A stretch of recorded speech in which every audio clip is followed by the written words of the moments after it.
You are funding a psychological Ponzi scheme where your hope is the currency and your dreams are the collateral for a someday that will never arrive. Stay with me as I reveal the 3 micro-tests that expose a professional liar before they successfully steal your entire future. I watched the way you scanned my face for approval, the way you straightened your posture when I mentioned my aspirations. I did not even have to work hard to find the entry point to your heart.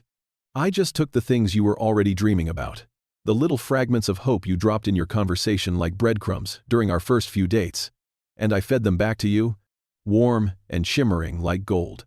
Every time you spoke about wanting stability, I spoke about a fortress we would build together. Every time you mentioned wanting to be seen, I told you that you were the most brilliant person I had ever met. I told you that I had been looking for a partner to start a foundation with, someone with real heart and a sense of purpose, and I saw that little spark in your chest ignite with the heat of 1,000 suns. I watched your pupils dilate as you began to visualize the gala events, the charity work, the late nights spent changing the world, and the legacy we would leave behind, together as a power couple. I was not thinking about a foundation or helping the underprivileged. I was not thinking about helping a single soul in this world besides my own. I was thinking about how much work I could get you to do for me, how much of your social capital I could burn, and how much of your savings I could access, before you realized I do not even have a bank account in good standing or a credit score worth mentioning. I was calculating the hours of free labor, the constant emotional support, and the social standing I could extract from your reputation and your hard-earned network.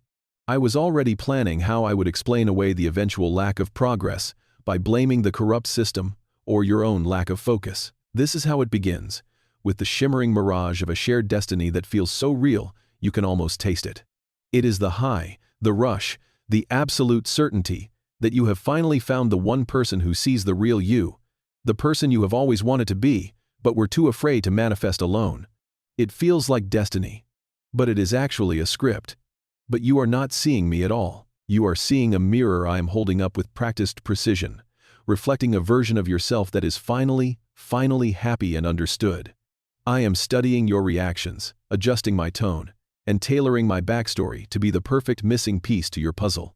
I feel a slight twinge of boredom as I watch you fall for the act, a faint sense of contempt for how easy it is to buy your soul with words that cost me nothing but a little breath and a few hours of mirroring your values. I wonder why you are so desperate to believe me.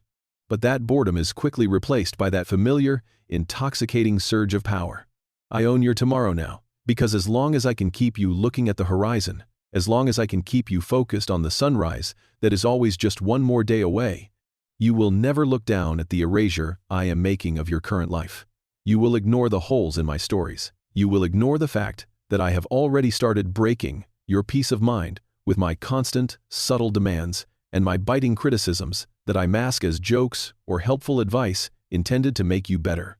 You will forgive the way I spoke to you this morning, the way I made you feel like you were walking on eggshells in your own kitchen, just for breathing too loudly or asking a simple question about my day, because you are too busy thinking about the wedding in Tuscany.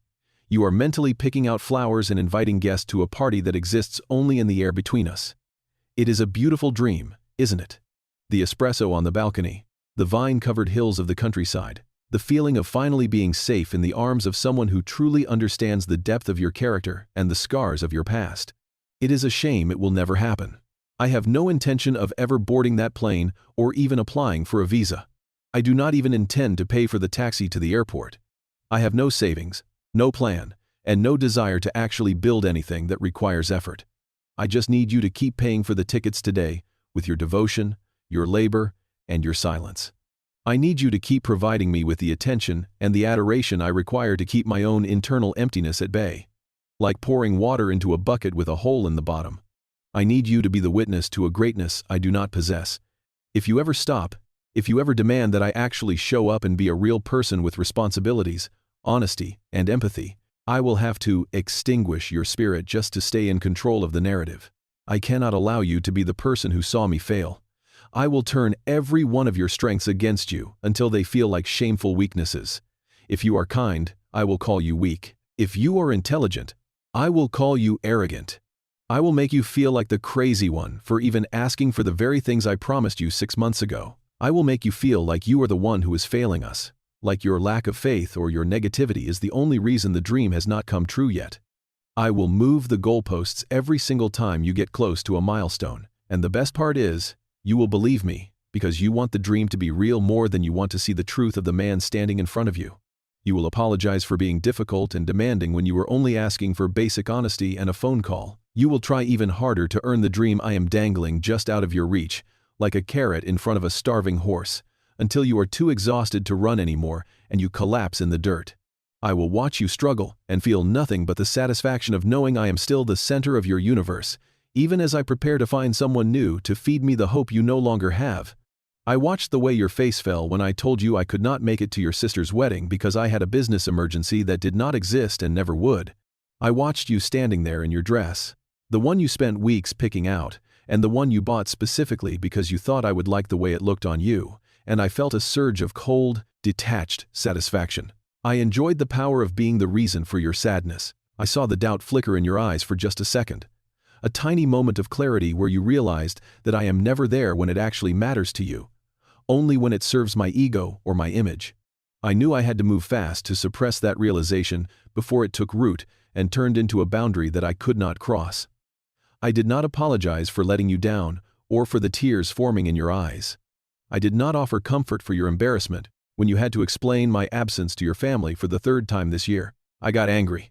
I transformed my guilt into a weapon designed to cut you down to size and keep you in your place. I told you that you were being selfish for thinking about a party, while I was struggling with life-altering decisions that you could not possibly understand because you do not think big like I do. I told you that you were being small-minded and petty, focusing on a wedding while I was supposedly building an empire for our future children. I told you that you did not care about our future together, that you were willing to throw away everything we were building just because I missed a few hours of music and small talk with people I do not even respect. I told you that if you could not support me during a crisis, then maybe we did not have a future at all, and I should just leave right now and take my vision elsewhere. I watched you crumble under the weight of that threat, the fear of abandonment overriding your sense of justice. I watched you turn that anger inward, blaming yourself for being unsupportive and too emotional and needy. That is the beauty of the dark cloud. If I stay miserable enough, if I keep the atmosphere thick with tension and resentment and unspoken threats, you will spend all your energy trying to fix the weather. You will walk on your toes, speak in whispers, and sacrifice your own needs just to keep me from exploding. You will wake up every morning checking the emotional barometer of the room before you even speak, trying to figure out if today is a day you are allowed to be happy or if you must remain in mourning for my supposed hardships. You will never notice that I am the one holding the remote control, purposely making it rain whenever you start to feel too confident, too independent, or too happy without me. I cannot have you realizing you are okay on your own. You become so focused on my comfort, so terrified of my disapproval, that you forget you have needs, desires, and a life of your own. You forget that you are a human being entitled to respect, consistency, and kindness. You become an inverted narcissist, a ghost in your own home, living only to serve the whims of a person who does not even see you as a human being with a separate soul or valid feelings. You become the container for my toxicity. You take pride in your endurance. You tell your friends that I am complex or misunderstood or haunted, that I have a troubled past that only you can help me overcome with your endless patience and your sacrificial love. You think you are a healer. You feel special because you are the only one who can handle my moods, the only one strong enough to stay when everyone else in my life has walked away. You think it is love and loyalty. I know it is a prison and a slow erosion of your identity until there is nothing left but what I allow to remain. You are not special to me in the way you think. You are a utility, a tool, a source of fuel. You are a battery that I will drain until there is nothing left but the empty casing and the smell of acid. And when you are finally empty, when you are nothing but a shell of the person you used to be, I will throw you away and find a fresh one without a single moment of regret, a second thought, or an ounce of gratitude for everything you sacrificed. I will step over your collapsed spirit as if you were nothing more than a piece of litter on the sidewalk, already looking for the next person to promise a villa in Italy. But then, something shifted in the air between us, a subtle change in the frequency of our dysfunction. I saw you looking at your phone, and for the first time in months, you did not look up with that desperate, seeking expression when I entered the room to complain about my day. You did not ask me how I was feeling. You did not try to lift the cloud or apologize for a crime you did not commit just to stop the suffocating silence. You just kept scrolling. And suddenly, I felt it. That cold, terrifying void in my chest began to grow like a tumor, eating away at my confidence. I felt the mortification starting to set in, the absolute horror of being ignored, of being seen as ordinary, or worse, as a nuisance. It felt like a harmful weight pressing down on my lungs, a suffocating realization that I might be losing my grip on the only mirror I have left to validate my existence. If I am not the center of your world, if I am not the sun you orbit with your constant care and your frantic efforts to please me, I do not exist in any way that matters. My false self begins to crack like glass under pressure, revealing the rot underneath. The person underneath is something so small, so frightened, and so pathetic that I cannot allow anyone, especially you, to see it. And if I do not exist in your eyes, I am fading inside. I had to react with total, unrestrained force to reclaim my position and rebuild the wall around my ego. I had to attack your confidence, your past mistakes, your weight, and your insecurities until you bled enough for me to feel powerful and substantial again. I started the word salad, the circular arguments that lead nowhere but back to your supposed faults and your changing attitude, the accusations that made no sense but kept you spinning for hours in a state of absolute mental confusion and exhaustion. I needed to see you cry. I needed to see you break. I needed to see that I still had the power to hurt you and move you, because if I can hurt you, I still matter. Because as long as you are broken, I am whole. As long as you are questioning your sanity and your memory, I am the one in control of the only reality that exists in this house. I will rewrite our entire history. I will tell you that the things you saw with your own eyes never happened. I will tell you that you are remembering it wrong because of your instability or exhaustion, that you are the one who said those cruel things, and I am the victim of your outbursts. I will make you doubt your own memory, your own senses, and your own logic, until you have to rely on me to tell you what is true and what is real, effectively handing me the keys to your mind once again. I will not stop until your spirit is completely submerged under the weight of my manufactured reality, and you are once again begging for my forgiveness. He thinks he has won. He thinks he has successfully traded a fake future for your very real life, your very real sanity, your very real money, and your very real time. He thinks you are his property, a resource to be mined until it is depleted and then abandoned like an old coal mine that has been stripped of everything valuable. But there is one thing that terrifies a narcissist more than anything else in this world: the person who stops looking at the horizon and starts looking at the floor right beneath their feet. The person who stops believing someday and starts demanding a day that is based on verifiable facts and consistent behavior. If you are trapped in a cycle of future faking and breadcrumbing, you must understand the clinical reality of what is happening to you. You are not in a relationship. You are in a transaction where you are the only one paying the bill while the other person keeps promising that the check is in the mail. You are addicted to the rush of a potential that will never be realized, a chemical hit of hope and dopamine that keeps you paralyzed while your life passes you by in a blur of waiting for a phantom that will never arrive. To break free from this psychological trap, you have to apply 3 specific, research-based defenses. First, you must focus exclusively on the here and now. This is your ultimate reality check. Ignore every word they say about next year, next month, or even next week. Words are cheap.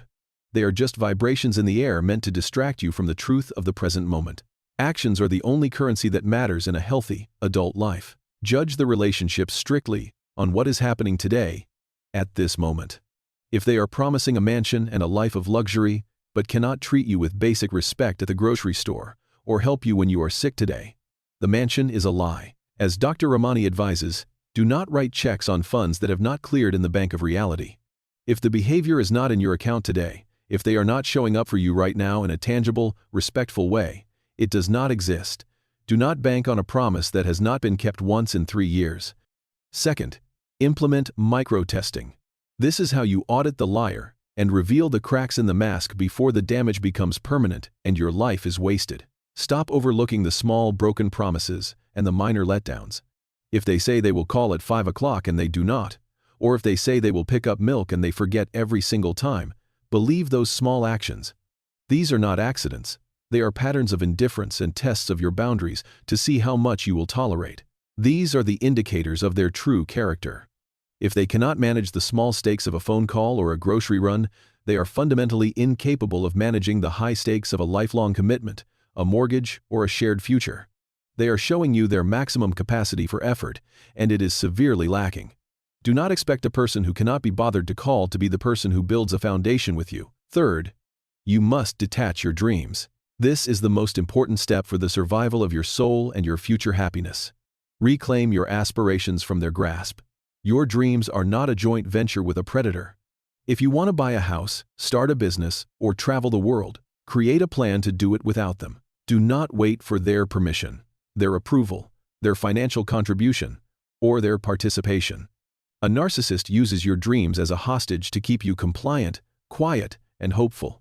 They know that as long as you think you need them to reach your goals, you will never leave. When you start making moves to achieve your goals independently, the narcissist will either become enraged because they lost control or lose interest because they can no longer use your hope as a leash to pull you back into the cage. Either way, you are free to actually achieve what you want. Finally, if you see the dark cloud descending, that atmospheric negativity, the heavy sighs, and the silent treatment designed to make you feel guilty for simply being alive, do not buy the ticket to their show. Do not board that train of misery. Do not ask what is wrong for the 10th time. Do not try to soothe them or dance for their amusement like a puppet on a string. Carry on with your day. Go out with your friends. Laugh. When you refuse to board their train of misery, when you stay in your own light regardless of their shadow, you break the cycle of control. You are not a character in their play. You are a person with a real life that is happening right now, in this second. Stop waiting for someday that is being sold to you by a professional liar who has no intention of ever delivering on the promise. Your future belongs to you, and it is far too precious to be used as bait for someone else's fragile and demanding ego. Reclaim your time, reclaim your sanity, and walk away from the mirage into the sunlight of the truth. Thank you so much for watching this breakdown of the hidden tactics used to keep you hooked, confused, and small. If you found this insight helpful and it gave you the clarity you have been looking for through the fog of manipulation, please make sure to hit the subscribe button and like the video so we can keep bringing you the tools you need to protect your peace and rebuild your life from the ground up. Remember, you are stronger than the lies they tell you, and you are far more perceptive than they want you to believe. You deserve a reality that is built on truth, consistency, and mutual respect, not just empty promises and shimmering illusions that vanish when you reach for them. Do not let anyone hold your dreams hostage or make you feel like you have to earn basic human decency through suffering and sacrifice. Keep your eyes open, stay grounded in the evidence of what you see right in front of you, and keep moving toward the life you want to build for yourself, the one that exists in the real world, not in their imagination. You have got this. You are not alone in this fight, and I am right here with you, every step of the way, as you reclaim your power, your voice, and your future. Stay safe out there. Stay vigilant against the lies, and never stop trusting your gut, because it is the only thing they cannot manipulate. If you found this deconstruction helpful and it gave you the clarity you've been looking for through the fog, please hit the subscribe button and like the video so we can keep bringing you the tools you need to protect your peace. Reclaiming your reality is the first step toward true freedom. You aren't alone in this, and you are far more perceptive than they want you to believe. Stay grounded, trust your gut, and I'll see you in the next one.